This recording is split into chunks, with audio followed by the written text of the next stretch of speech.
미나상 곤니치와 여러분 안녕하세요. 일본의 오키나와 강영숙 선교사입니다.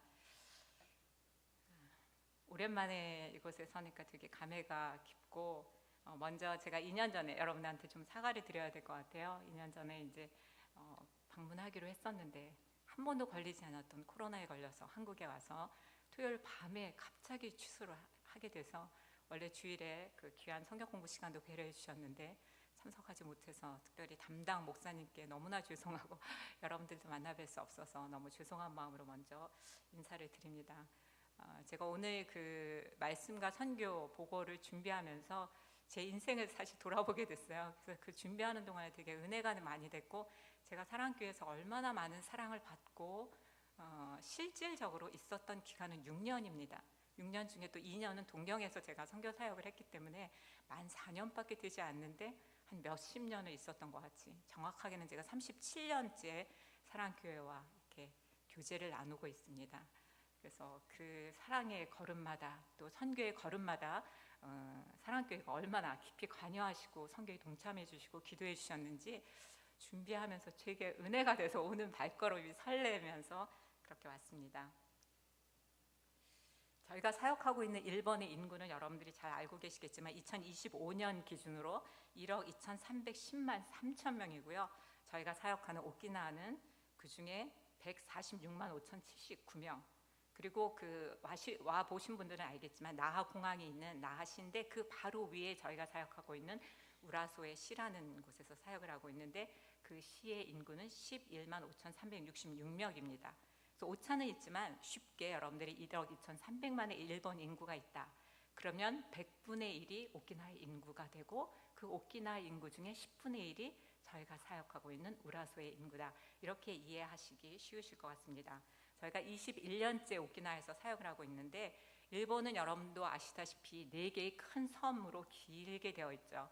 그래서 이제 가보신 분은 아시겠죠. 홋카이도가 있고 혼슈라는 오사카와 도쿄가 있는 데로 혼슈, 본토라고 하고요. 그다음에 우동이 유명한 시코쿠, 그리고 그 밑에 후쿠오카, 온천으로 유명해서 많이 방문하시는 한국 분들이 후쿠오카가 있는 큐슈, 이 4개의 큰 섬과 주변에 작은 섬으로 되어 있는데 그러면 오키나와는 어디에 있을까요? 저희가 갈 때만 해도 20년 전에 지도 크기가 모자라서 오키나와를 쭉 남쪽으로 밑에 내려와서 대만이 비행기로 1시간밖에 안 걸리거든요. 그리고 직항으로 하면 오키나와는 한국까지 2시간 20분 걸리는데 오히려 오키나와에서 동경까지 가려면 2시간 4, 50분이 걸리니까 더 멀어요. 그러니까 쭉 남쪽으로 내려와서 점 하나 찍힌 게 오키나와예요. 근데 그 자리가 없어서 다른 데 점을 찍어놔서 저 많은 사람들이 오키나와의 위치를, 지금은 뭐 그러시진 않으시겠죠. 오키나와 많이 알려져서 그런 경우가 있었습니다. 좀 이해에 도움이 되시라고 제가 위치를 얘기해 드렸고요. 그 오키나와 전체가 제주도의 1.2배 정도 되고 본 섬만은 제주도보다 조금 작습니다. 하와이와 많이 닮아 있어서 동양의 하와이라고 하지만 아직 덜 개발되어서 자연 그대로의 모습이 많이 남아 있습니다. 오키나와는 원래 류큐 언어하고 문화를 쓰는 류큐 왕국이었는데 1868년에 메이지 유신이 일어나면서 일본에 합병이 되었고요. 그리고 중국의 영향을 많이 받은 곳입니다. 1972년 5월 16일에 이제 일본에 반환이 되었거든요. 오키나와가 그 일본에. 그래서 지금 53년 정도가 됐는데 그 당시에는 오키나와에서 일본 본토인 도쿄나 오사카를 가려면 여권을 가지고 갔다 그래요. 외국처럼. 미국에 속해 있었기 때문에 전쟁이 지고 나서. 그래서 외모적으로도 일본 사람이 아니고 남방 계통의 외모를 하고 있고 언어도 좀 남아리 그 방언 같은 게 있어서 조금 다르거든요. 그런 여러 가지 특성이 있는 거라 차별을 많이 받았다고 합니다. 특별히 제2차 세계대전제 유일하게 지상전이 펼쳐진 곳이 이 오키나와예요. 그래서 일본군의 맨 앞에서 방패맞이로 사용되고 오키나와에서 사망한 20만 명 중에 12만 명이 오키나와 주민이 사망했습니다. 그때 대략 추정되기로 오키나와의 인구가 40만 정도, 그중에 12, 3만, 그러니까 3분의 1이 좀 안 되는 인구가 사망을 한 거죠. 그래서 지금은 지역과 공원 등에서 불발탄이 발견되기도 하고 또 가족과 친척을 잃어서 그런 잃어버린 상처로 치유되기 어려운 아픔과 슬픔을 품고 있는 곳이기도 합니다. 매년 6월 23일이 되면 위령의 날이라고 일본에는 없는 오키나와에만 있는 공휴일이 하나 있습니다. 일본 총리가 유일하게 오키나와를 방문해서 평화기념공원에서 강연을 하는 날인데요. 그 제2차 세계대전 때 죽은 사람들을 위로하는, 영을 위로한다. 그래서 위령의 날, 전쟁을 반대하고 평화를 지키자, 후손들에게 그 전쟁이 얼마나 끔찍한 건지 알리자, 이런 기억하는 날로 삼고 있습니다. 오키나와에 처음 갔을 때 그 초등학교 저희 아이들이 3남매인데 3학년, 1학년, 3살이었거든요. 근데 이제 전부 대학을 졸업하고 사회인이 되었습니다. 저희는 오키나와에서 2번 이사하고 3군데서 사역을 했는데, 첫 번째가 기노안이라는 곳이에요. 기노안은 이제 여러분들이 후텐마 미군 기지로 잘 알려져 있어서 들어보신 적이 있으시리라고 생각합니다. 첫 터민 4년간 남편은 이제 류큐 국립대학에 한 군데 있는데 거기서 일본어를 배우고, 또 일본 성경을 공부하기 위해서 일본 신학교에서 청강을 듣고 개척된 작은 일본 교회를 섬기고, 저는 또 아이들의 적응을 도와주고 초등학교에서 자원봉사하면서 동화책 읽어주는 모임을 했습니다.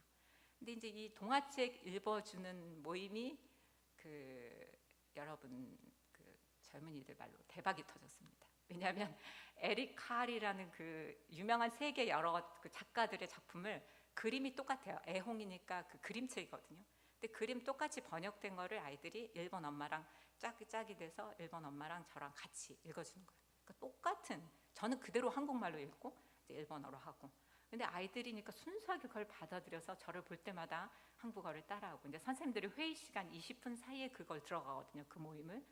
근데 그게 이제 평소에는 그냥 동화를 읽어주다가 크리스마스가 되면 자연스럽게 크리스마스 그 성경 이야기로 완전히 성경으로 된 그 동화책을 읽어주는 거죠. 그래서 성경을 학교에서 전할 수 없죠. 전도도 할 수 없습니다. 그렇지만 애홍이라는 그 그림책을 통해서 자연스럽게 복음을 전할 수 있는 그런, 그리고 그 크리스마스 뭐 캐롤이니까 고요한 밤 거룩한 밤 이런 것도 일본어로 가르쳐주고 또 한국말로도 가르쳐주고, 그러면서 자연스럽게 일본은 이제 크리스마스가 뭐 그냥 케이크를 먹고 파티하고 이런 날로 알고 있기 때문에 그 진정한 의미를 그 선생님들이나 또 아이들에게 알려주는 계기가 돼서, 저희가 3군데 이사할 때마다 그 동화책 읽어주는 모임을 제가 봉사자로 계속했고, 그 모임을 통해서 엄마들을 알게 되고, 그 엄마들이 저희 개척한 교회에서 문화교실을 시작하게 되고, 2명으로 지짐이 요리교실을, 한국 요리교실을 시작하고, 그 모임이 또 한글교실을 가르치게 되고, 그게 노래교실로 연결되고, 이렇게 조금씩 늘어나는 계기가 된 거예요. 하나님의 방법은 참 재밌습니다. 어쨌든 이렇게 하면서 아이들을 통해서 지역 엄마들과 소통하고 전도하는 기간이 됐고, 또 저희가 기도 중에 일본 선교에 더 다가가기 위해서 일본 교단에 가입하기 위해서 2번째 사역지인 2008년부터 2년간 오키나와시라는 곳에서 사역을 하게 됐습니다. 오키나와 중앙교회라는 곳에 협력 선교사로 있으면서 건전한 그 복음파인 일본 동맹교단이라는 곳에 가입 절차를 밟고, 김성교사는 설교와 성경 공부 또 한글 교실을 하고, 저는 지도하는 분이 없어서 오랫동안 공석이었던 이제 성가대 지휘와 주일학교 교사로 섬기게 되었습니다. 그때 만난 엄마들이 또 계속해서 복음을 전할 수 있는 귀한 시간이었고, 그때 사랑교회에서 첫 번째 여기 계시는 강성구 권사님을 비롯해서 김승우성 목사님, 또 권사님들, 집사님들, 대학교 1학년 들어간 청년들 한 10명, 그렇게 한 열흘 정도 선교를 와서 복음의 씨앗을 뿌려주신 기간이었습니다. 3번째 사역지는 지금 살고 있는 우라소에시, 유일하게 홍 장로님이 2년 전에 저희 교회를 방문해 주셨습니다. 2010년에 교단에 가입하고 저희가 개척한 교회인데 우라소의 조이교회입니다. 지금까지 사역을 하는데, 이때도 역시 사랑교회에서 2번째로 선교를 와주셨습니다. 배준현 목사님이 청년들을 데리고 와서 단기 선교를 와서 오키나와를 방문해 주셨고, 개척에 큰 힘이 되었습니다.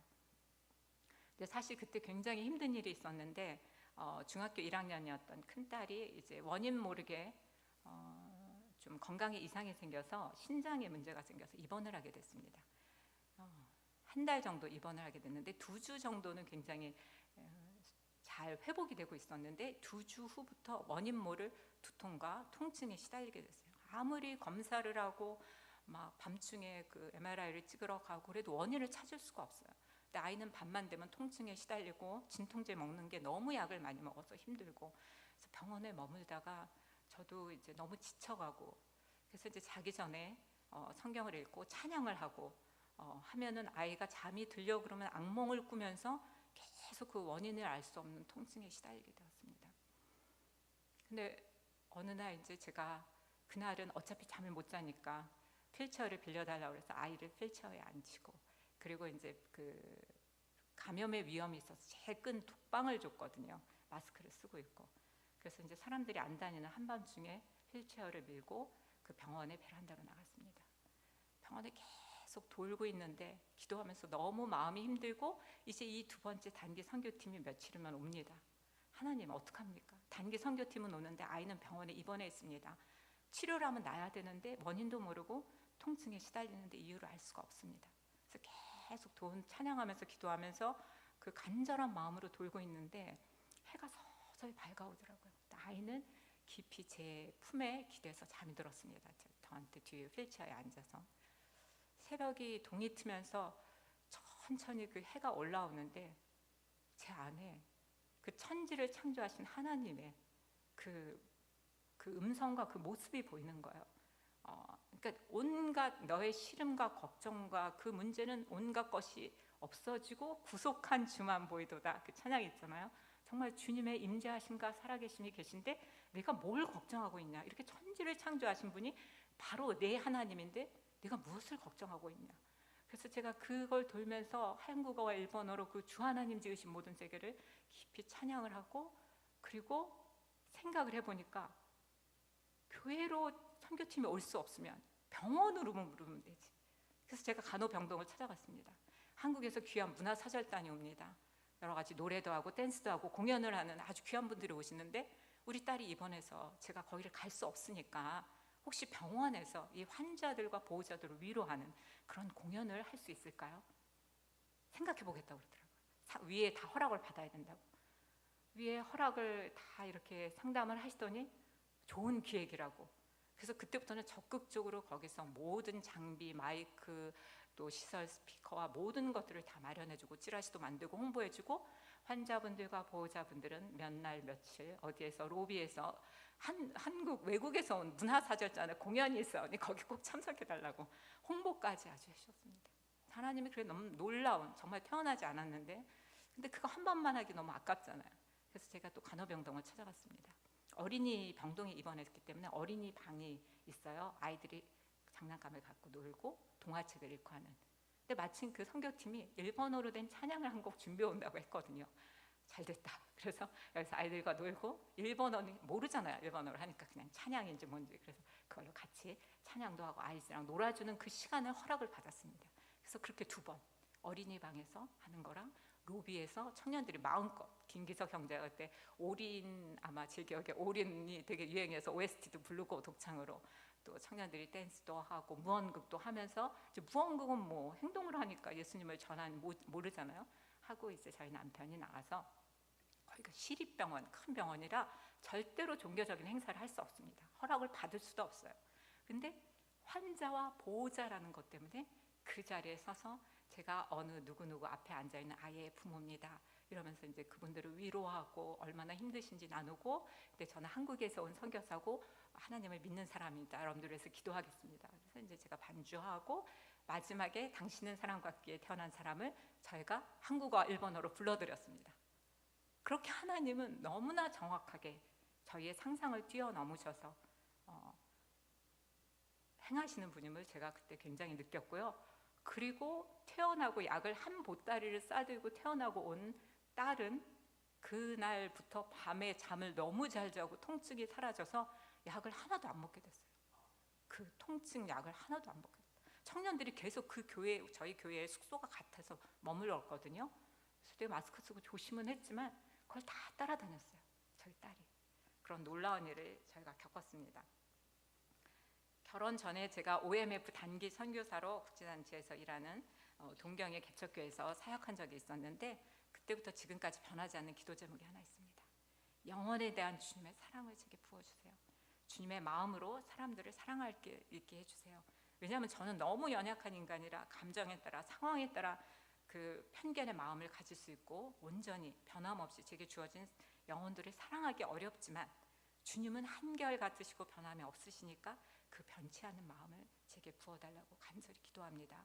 그래서 제가 만나는 모임 중에 단 한 사람, 오늘 그냥이 아니라 제가 모임에 온 그게 헛되지 않도록 한 사람을 달라고 기도합니다. 주님의 마음에 합한 자, 울고 있는 자, 심령이 상한 자, 그 한 사람을 제가 달라고 기도합니다. 오늘 성경 읽은 본문에 보면 하나님 아버지 앞에서 정결하고 더러움이 없는 경건은 고아와 가부를 그 환난 중에 돌보고, 물론 여기서는 두 부류만 언급이 되었죠. 고아와 가부. 그렇지만 다른 성경에 보면은 나그네와 병든 자, 갇힌 자, 이들도 언급하고 있습니다. 그래서 하나님 아버지가 기뻐하시는 이들을 돌보는 것이, 환난 중에 돌보는 것이 아버지가 기뻐하시는 경건이라고 생각했습니다. 그들을 환난 중에 돌본다는 것은 굉장히 어려움에 처해 있어서 누군가의 도움을 절대적으로 필요로 하고 도움을 갚았지만 갚을 길이 없는 자, 주님은 늘 약자에게 마음이 있으셨던 것 같습니다. 마태복음 이제 잘 아시는 내용이니까 제가 그냥 쭉 성경 말씀드리겠습니다. 마태복음 25장에 보면은 종말론에 대한 비유가 나옵니다. 양과 염소, 오른편과 왼편, 그리고 의인과 악인, 영생과 형벌. 작은 자에게 행한 자, 행하지 않은 자의 결말이 영생과 형벌로 나타납니다. 특별히 31절에 보면은 두 가지 비유 중에서 이제 처음에 오른편에 속한 자가 나옵니다. 그 오른편에 속한 자를 주님 뭐라고 하셨냐면, 목자가 양과 염소를 구분하는데 33편에 오른편에 앉은 자들에게 복 받을 자라고 하셨어요. 창세로부터 너희를 위하여 예비된 자라고, 상속한 예비된 나라를 상속받으라. 35, 6절에 보면은 구체적으로 그들의 행함이 나옵니다. 어떻게 행하는지. 그 행함이 내가 줄일 때에 너희가 먹을 것을 주었고, 목마를 때 마실 것을 주었고, 나그네 되었을 때 영접하였고, 헐벗었을 때 옷을 입혔고, 그리고 병들었을 때 돌보았고, 옥에 갇혔을 때 와서 보았다. 그랬더니 37, 8, 9절에 의인들이 이렇게 대답을 했어요. 주님, 주여, 우리가 어느 때에 주께서 줄이신 것을 보고 음식을 대접했고, 목마르신 것을 보고 마시게 했고, 어느 때에 나그네 되신 것을 보고 영접했고, 헐벗으신 것을 보고 입혔습니까?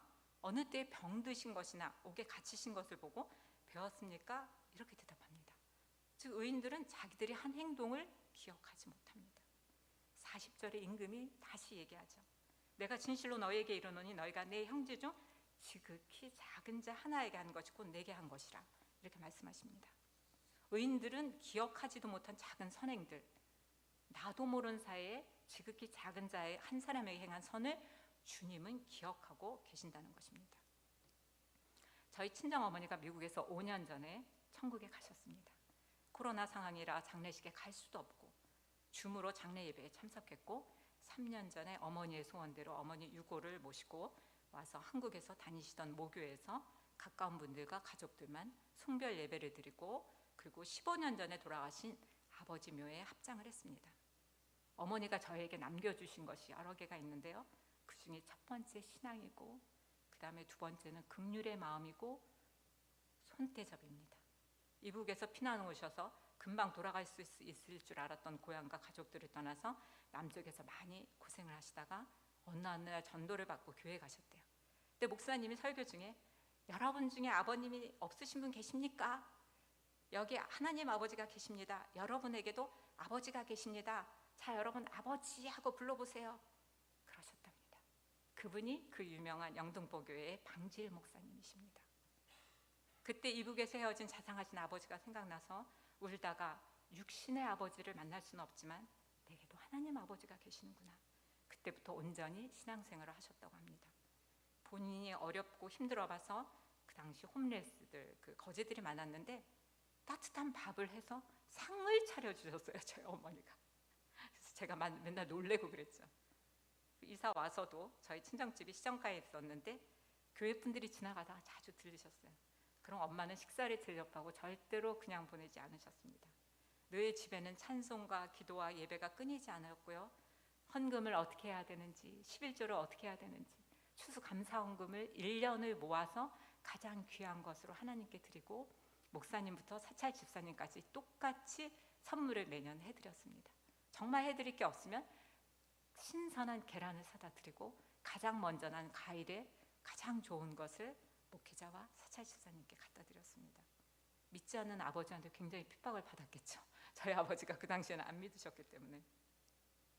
어린 마음에 저는 굉장히 싫을 때도 많았지만 아마 어머니와 그때 그분들의 기도 덕분에 제가 선교사가 된 것이 아닌가 생각됩니다.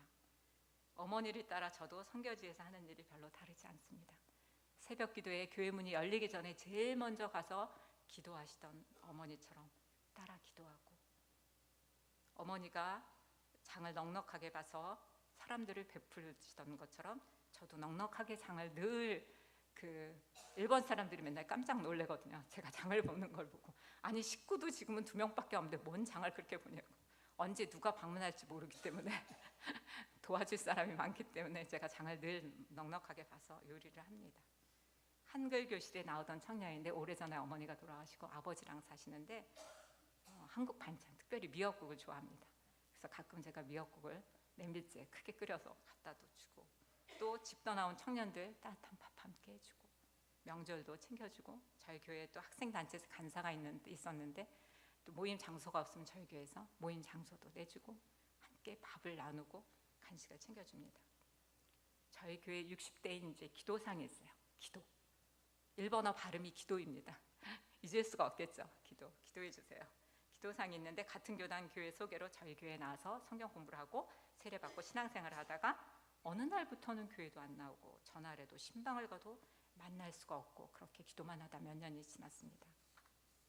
코로나 중인 5년 반 전에 제가 골다공증이 생겨서 약을 타러 병원에 갔다가 주차장에서 목발을 짚고 있는 그 부인을 딱 만났습니다. 반가운 마음에 편의점에 들어가서 커피 한잔 하자고 했는데 그때가 4시가 넘었는데 혹시나 해서 식사를 해내니까 식사를 안 했대요. 그래서 어떻게 된 건가 했더니 원래 간호사 출신인데 이제 직장을 은퇴하고 주위를 쉴 수 있는 데로 옮겼는데 바로 골절이 돼서 넘어지고 인간관계가 직장에서 어려워지면서 사람들이 기피하게 되고 사람들로부터 숨어버리고 굉장히 우울증에 걸리고, 그래서 이제 교회로부터도 멀어지고, 그러다가 코로나가 터지고 몸도 어렵고 결혼할 딸이 1명 있지만 딸도 어렵고 관계도 좋지 않아서 그렇게 혼자 시름시름 알아가면서 겨우겨우 병원 생활을 하고 있었습니다. 근데 주님이 그 가장 들키고 싶지 않은 순간에 저를 만났다고 하더라고요. 그 부인이. 그래서 괜찮다고 교회에서 다 기다린다고 그때부터 제가 3년을 반찬을 해주고 라이더를 하고 있습니다. 많이 좋아졌죠. 처음에는 여러 가지 비가 와도 3층이라 못 오고 또 다리가 악화돼서 류마티스에 걸리고 약으로 오른발 왼발을 다 수술을 했습니다. 근데 이제 사랑을 받으니 부정적인 마음들이 없어지고 교회 와서 예배를 드리니 여러 가지 빈혈과 자기의 모든 치수가 정상으로 돌아왔다고 의사가 신기하다고 했다고 합니다. 지금은 비가 오나 바람이 오나 예배 한 번도 빠지지 않고 주일 예배도 또 대표 기도도 하고, 또 결혼한 딸이 어려서 어머니와 동거하게 되면서 그 손자가 초등학교 1학년인데 저희 교회에 나와서 지금 주일학교에 참석하고 있습니다. 잠언 19장 17절에 보면 가난한 자를 불쌍히 여기는 것은 여호와께 구워드리는 것이니 그의 선행을 그에게 갚아주시리라. 이사야서 58장 7절에 정말 주님 기뻐하시는 금식이 무엇인가? 우리가 하는 금식이 아니에요. 줄인 자에게 내 양식을 나누어주며 유리하는 빈민을 집에 들이며 헐벗은 자를 보면 입히고 또 내 고륙을 피하여 스스로 숨지 아니하는 것이 아니겠느냐. 마태복음 10장 42절에 또 누구든지 제자의 이름으로 이 작은 자 중 하나에게 냉수 한 그릇이라도 주는 자는 내가 진실로 너희에게 이르노니 그 사람이 결단코 상을 잃지 아니하리라 하시니라. 이런 기도상은 주님이 제게 주신 지극히 작은 자의 것입니다. 혼자서는 아무것도 할 수 없고 도움을 필요로 하지만 그런 자를 사랑하시는 주님의 말씀을 따라 하나님이 기뻐하시는 참된 경건을 실천하기 위해 주님이 주신 작은 자를 잘 섬겨보리라 생각하며 실천하고 있습니다. 아까 읽었던 마태복음 25장 41절에 보면은 2가지 비유 중에서 오른편 축복받을 자, 양 그런 비유가 나오고 또 한편에 그룹에 대한 얘기가 나옵니다. 41절에 왼편에 있는 자들, 이들은 저주를 받은 자죠. 왜 저주를 받았을까요? 내가 줄일 때 너희가 먹을 것을 주지 아니하였고 목마를 때 마시게 하지 아니하였고 43절에 나그네 되었을 때 영접하지 아니하였고 헐벗었을 때 옷 입히지 아니하였고 병들었을 때 옥에 갇혔을 때 돌보지 아니하였느니라. 그랬더니 44절에서 그들도 똑같이 질문합니다. 주님, 어느 때 주께서 줄이신 것이나 목마르신 것이나 나그네 되신 것이나 헐벗으신 것이나 병드신 것이나 옥에 갇히신 것을 보고 공양하지 아니하더이까. 45절에 임금이 이렇게 얘기했습니다. 내가 진실로 너희에게 이르노니 이 지극히 작은 자 하나에게 하지 아니한 것이 곧 내게 하지 아니한 것이라. 46절에서 결론이 나오죠. 영벌에, 그들은 영벌에 떨어지고 의인들은 영생에 들어가리라. 즉 영벌에 떨어지는 이유가 그들이 어떤 악을 행해서가 아닙니다. 해야 할 선한 일, 도움을 필요로 하는 자들을 외면하는 것, 지극히 작은 자에게 도움을 주지 않은 것이라는 것입니다. 오랫동안 교회에 다니고 저희가 신앙생활을 하고 교회란 공동체에 속해 있어서 교회가 주는 안락함과 때로는 편안함, 그리고 때로는 같은 생각과 비슷한 환경의 사람들이 모여있는 또 하나의 그룹을 형성하게 되면 어느 때 주님이 잠시 보이지 않을 수 있을 것 같아요. 주님이 기뻐하시는 지극히 작은 자인 고아와 과부가 보이지 않을 수 있을 것 같아요. 우리가 웃고 있을 때 마음으로 울고 있는 옆자리의 형제와 자매, 가족, 친구나 친척, 우리 이웃을 어쩌면 우리가 외면하고 있을지도 모르겠습니다. 요한복음 15장 5절에서 예수님은 포도나무여 너희는 가지라고 했습니다. 그가 내 안에, 내가 그 안에 거하면 사람이 열매를 많이 맺나니 나를 떠나서는 너희가 아무것도 할 수 없습니다. 가지가 확실하게 포도나무에 붙어 있으면 자연스럽게 열매를 맺을 것입니다. 가지된 우리가 포도나무인 예수님께 접붙여서 잘 붙어 있는지 살펴봐야 할 것입니다. 예수님을 진심으로 믿는 크리스찬이라면 예수님의 마음을 알아 이런 소외되고 연약한 자들을 외면하지 않을 것입니다. 오늘 본문에 보면 또 하나의 하나님이 기뻐하시는 경건이 나오죠. 그것은 자기를 지켜 새 속에 물들지 아니하는 것입니다. 사도 바울은 요한일서 2장 15절에서 이 세상이나 세상에 있는 것들을 사랑하지 말라. 누구든지 세상을 사랑하면 아버지의 사랑이 그 안에 있지 아니하니 이는 세상에 있는 모든 것이 육신의 정욕과 안목의 정욕과 이생의 자랑이니 이는 다 아버지께로 오는 것이 아니요 세상으로부터 온 것이다. 이웃사랑은 물론 자기 스스로가 죄악에 빠지지 아니하고 또 성화를 위해 계속적인 노력을 경주할 것을 권면하고 있습니다. 그래서 경건한 삶은 이 두 가지, 이웃사랑과 자기의 거룩한 생활과의 밸런스를 갖고 그 균형을 맞추는 것이 중요한 것 같습니다. 그래서 선교사도 자칫 이런 오류에 빠지기 쉽죠. 자기 열심과 사역과 해야 할 일이 늘 그 둘러싸이는 연약한 자들 속에 둘려 있다 보면 잠시 잊어버리게 될까 봐 두려워서 저도 아침에 선교 21년짜리 맞이하며 아침마다 애를 씁니다. 찬송가를 부르고 시편을 읽고 낭송하고 주님과만 대화를 합니다. 주님이 뭘 원하시는지, 오늘 하루 더 하나님께서 생명을 연장시켜 주셨습니다. 누군가에게는 그 하루가 정말 간절히 살고 싶은 그런 하루일 수도 있지만 또 여러 가지 사고와 밤에 무슨 일이 일어날 수 없지만 하나님께서 오늘 생명을 하루를 연장시켜 주셔서 오늘 삶을 태양과 더불어 볼 수 있는 삶을 주셨습니다. 하나님 누구를 만날까요? 어떻게 살아날까요? 이 24시간을 주님 앞에 온전히 주님이 기뻐하시는, 주님이 정말 원하시는 그 삶이 무엇입니까? 물으면서 날마다 고민하며 기도합니다. 다른 기도를 하지 않고 주님과 대화를 합니다. 너무나 바빠서 제가 주님과 대화할 시간이 없을까 봐 아침에, 그리고 또 기도를 받기만 할까 봐 점심에는 세계 기도 정보를 보고 세계 하나님이 주신 다양한 나라들을 위해서 중보 기도를 합니다. 점심 먹기 전에. 그게 저의 루틴입니다. 그래서 메말라가고 공허해질 때를 기도로 부여잡고 하나님 주시는 능력과 힘으로 또 그날도 살 힘을 하루하루 주기도문처럼 육신의 양식뿐만 아니라 영의 양식도 그날그날 공급받으며 살고 있습니다. 요즘 일본, 특히 오키나와가 인기가 많아서 많은 분들이 이곳을, 오키나와를 찾아오고 있습니다. 아마 여러분 중에서도 방문하신 분들이 있으리라고 생각합니다. 관광으로 보면 자연이 아름답고 덜 상품화되어 있어서 아름다운 곳이지만 선교의 마음으로 보면 일본의 이방인과 같은 아픔과 슬픔을 간직한 곳입니다. 오늘의 계기로 그 땅을 위해서 기도해 주시기 바랍니다. 그리고 기도하시다 기회가 되시면 다시 한번 오키나와에 3번 방문해 주셨습니다. 사랑교회에서 2번 청년들이랑 방문해 주셨고 또 김준성 목사님은 은퇴하시고 사모님이랑 음악회로 저희 교회와 일본 교회에서 음악회로 섬겨주셨습니다. 3번 온 교회가 없습니다. 근데 여러분들이 또 기회가 되시면 마음을 하나님이 주시면 방문하셔서 주님의 마음을 느끼실 수 있기를 소원합니다. 한국도 인구가 많이 줄어 조금 전에 담임 목사님과 잠시 대화를 나눴는데 주일학교가 어렵다고 들었습니다. 일본도 심하죠. 일본 본토인 도쿄, 오사카보다 오키나와는 원래 출산율이 높습니다. 대신 이혼율이 높고 기간 산업이 약해서 평균 임금이 낮고, 그러니까 젊은이들이 남아서 공부하고 취직할 데가 없어서 다 본토로 떠납니다. 그래서 저희 교회도 잘 키워놓으면 고등학교 졸업하고 다 본토로 떠납니다. 그리고 직장을 잡지를 못해서 다시 돌아오지를 못합니다. 이런 어려움을 겪고 있죠. 그래도 차세대 신앙생활 계승이 중요하기 때문에 주일학교를 열심히 하려고 합니다. 현재는 2명이고 1년에 3번 특별 어린이 집회를 하는데 원하기는 참석하는 구도자들의 자녀들과 동네 아이들이 내년에는 좀 더 자주 교회에 모일 수 있기를 원합니다. 이스타 그 부활절 때 저희가 들어있는 차 보험 한 번도 그 담당자가 교회를 안 와서, 근데 마침 이스타 그 부활절에 그 전단지가 나왔어요. 그래서 제가 그걸 주면서 음악회도 하고 그러니까 한번 참석하시라고. 근데 손녀가 되게 노래를 좋아한대요. 5살. 데리고 오라고. 노래하면 또 저희 교회죠. 그래서 음악회를 합니다. 그때 진짜 왔어요. 데리고 와서 그 아이가 정말 그 주일학교 연결된 길이 기도하고 있고, 또 가자 너무 쉽죠. 가자 이름이 1번 이름이 가자예요. 성이.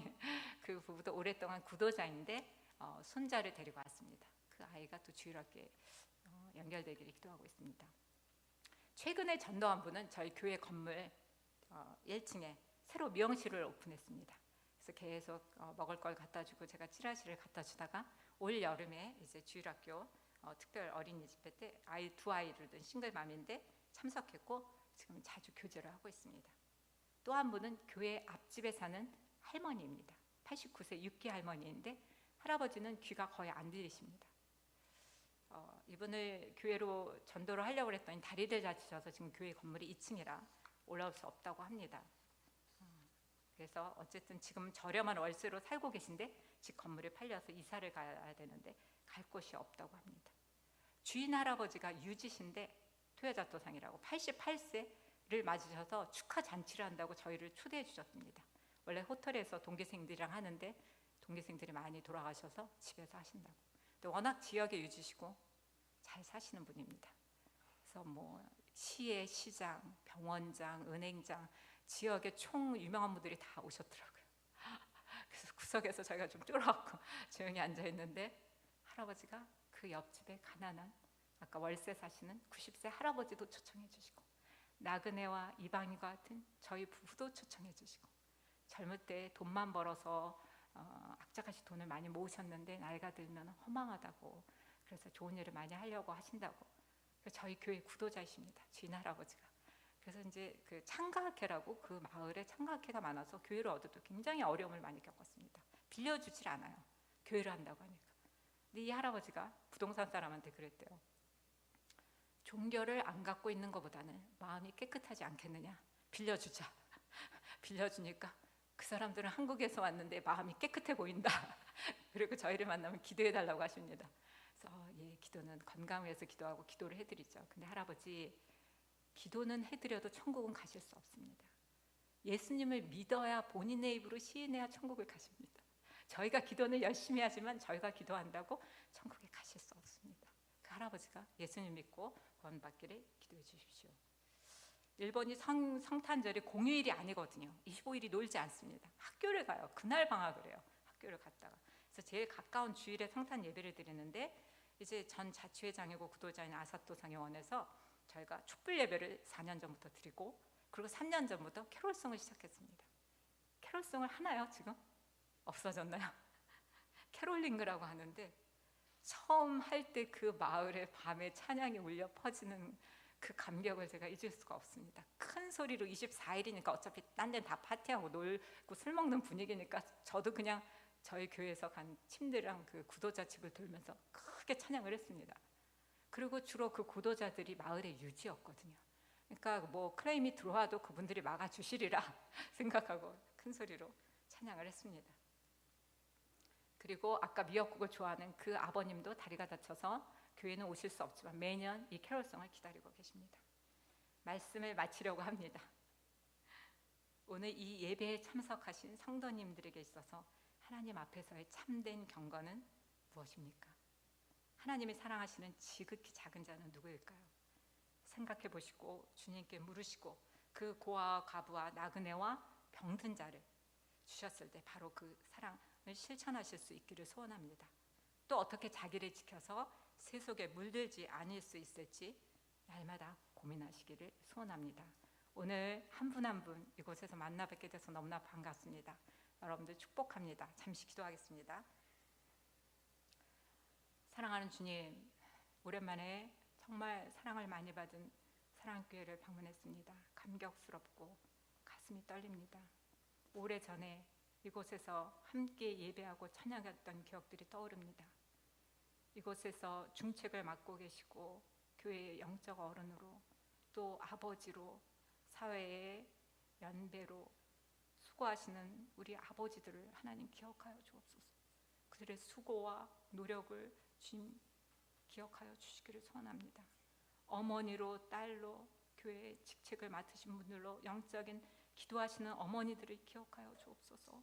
그들의 눈물의 기도와 교회의 구석구석의 봉사와 헌신으로 그 모든 봉사를 주님께서 가슴에 새겨주시고 기억하여 주시기를 원합니다. 새벽 이슬과 같은 우리 청년들을 기억하여 주시기를 원합니다. 너무나 혼란의 시대를 살고 있습니다. 직장과 취직, 진로 앞에서 갈 바를 알지 못하는 이 청년들을 주님 기억하여 주시고 광야의 길을 내시고 사막의 강을 내시는 주님께서 그 인생의 길을 열어주시기를 간구합니다. 우리 보석 같은 아이들을 주님 축복합니다. 아이들이 적게 있습니다. 모이질 않습니다. 저출산으로 말미암아 정말 주일학교가 어렵습니다. 그 아이들을 소중히 여기고 축복하고 생명을 존중히 여겨서 하나님 나라를 위해서 아름답게 쓰임받는 귀한 어린이들이 될 수 있도록 도와주시기를 원합니다. 사랑교회 목사님, 성도님 귀한 한 분 한 분이 정말 하나님이 기뻐하신 일만 감당하며 하나님 앞에서 경건하고 더러움이 없는 그 경건을 실천하며 자기를 지켜 세속에 물들지 아니함으로 하나님께 칭찬받는 귀한 공동체 되기를 간절히 기도합니다. 이 모든 말씀 예수 그리스도의 이름으로 기도합니다. 아멘. 감사합니다.